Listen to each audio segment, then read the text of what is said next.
Okay, we're going to begin Unit 17, and this is on real estate investment and business opportunity brokerage. Okay, there's 2% of the state exam on this, so you'll have 2 questions out of 100 that you're going to see from this chapter. Okay, so let's get started. There's some terminology I want to go over with you, definitions that you just need to know in this. So first, you have appreciation. Okay, this is the increase of the property value over a period of time. You have assets. Okay, that's the entire resources of a business, everything that it owns. You have cash flow. That's the total amount of spendable income generated from investment. You have leverage, and leverage is the use of borrowed funds to finance the investment. The amount you're financing is your leverage. And you have liquidity. That means to sell quickly without loss of capital. That would be your liquidity. Okay. Now, you also have something called your basis. The basis is the investor's initial cost of the property. Capital gain or capital loss. That's the difference between the adjusted basis and the net selling price. Tax shelter. Okay, that's advantages of owning real estate investments. And then you have a real estate investment trust. They're called REITs. And this is opportunities for public to invest in income producing real estate, but not in the real estate itself. It's actually a trust, and they're buying parts of it and they're not operating it. And then you have risk. That's chance of losing all or part of your investment. Okay, there's risk in real estate, no doubt about it. And there's always a chance of that. Okay.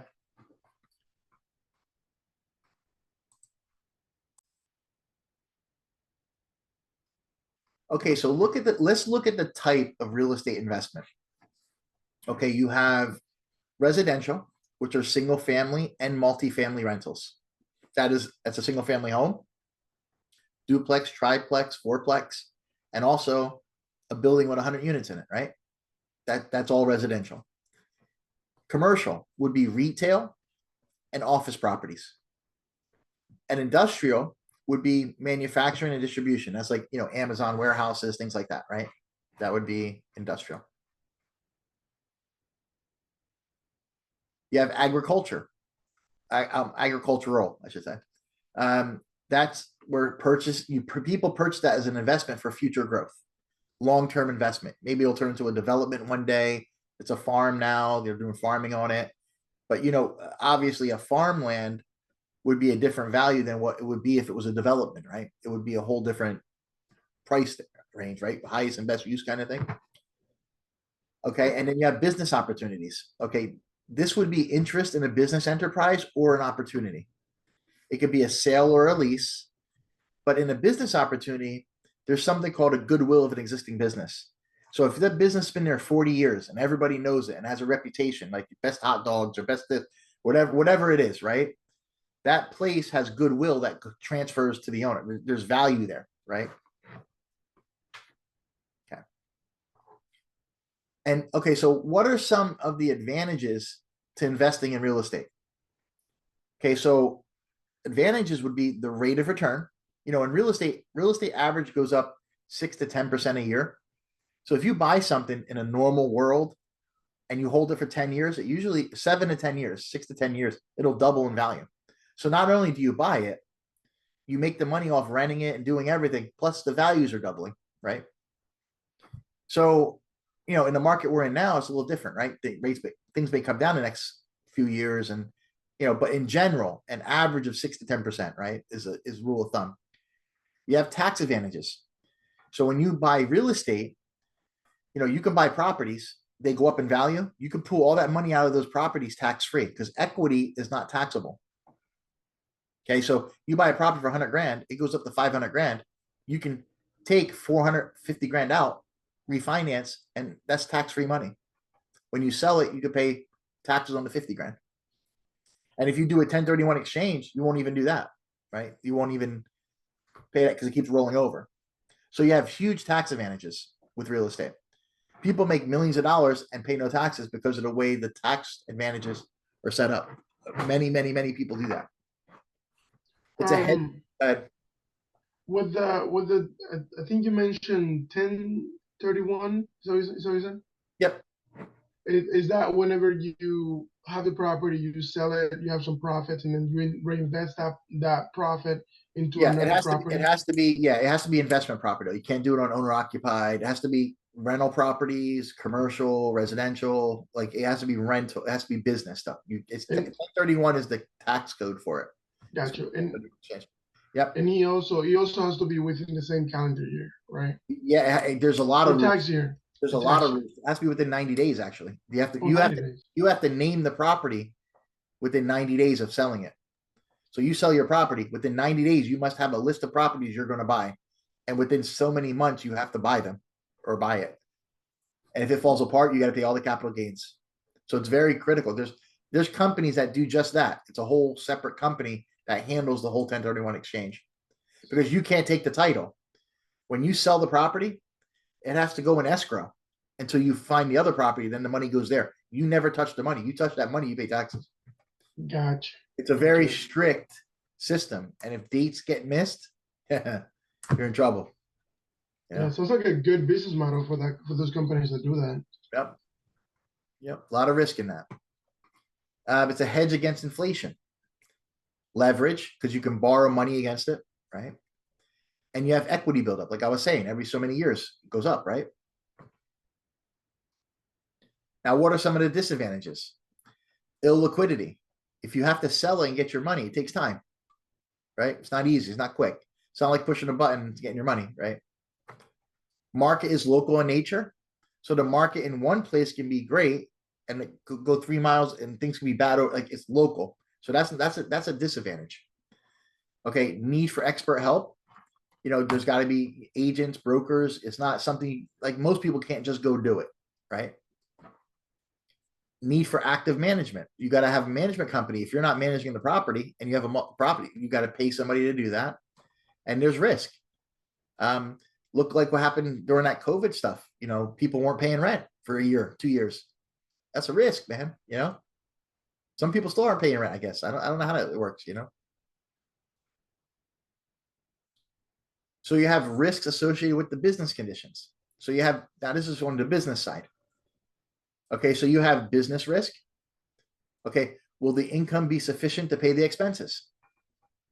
Right, so you have a business, taxes go up, insurance goes up, all this stuff going on, fees go up, inflation goes up, food costs go up. Will you have enough money to pay your bills and make money? Financial risk, you have a risk of defaulting on borrowed money. You take a loan, you open your business. What if you don't make the money? You can default. Purchasing power risk, inflation. You have a steakhouse right now. You know how much steak has gone up? You have to charge $125, $150 a plate to make money. The inflation on the products have gone up, right? And then you have the inflation risk. That's what we're living. Interest rate risk. Rate just went from 3.5% to 7.5%, 8%, right? I mean, all these things right now are like what you're living with. The world's in that place right now. So let's look at the risks that affect the return. So liquidity risk. Okay, this is associated with a quick sale. If you need to get your money out in a hurry, you're going to sell for less than it's worth. Somebody's going to buy it quick and that's it, unless you get lucky.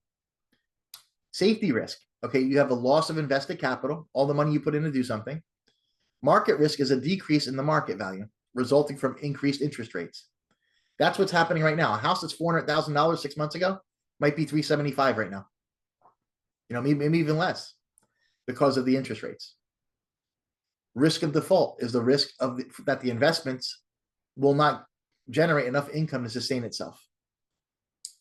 And that's how you wouldn't be able to, pay your loans, right? So let's look at the business brokerage versus real estate. And what are the similarities and differences? So remember, a real estate license allows you to be a business brokerage, right? One license does both. Okay. Most people don't practice both. Most people do just commercial. Most people do just residential. Okay.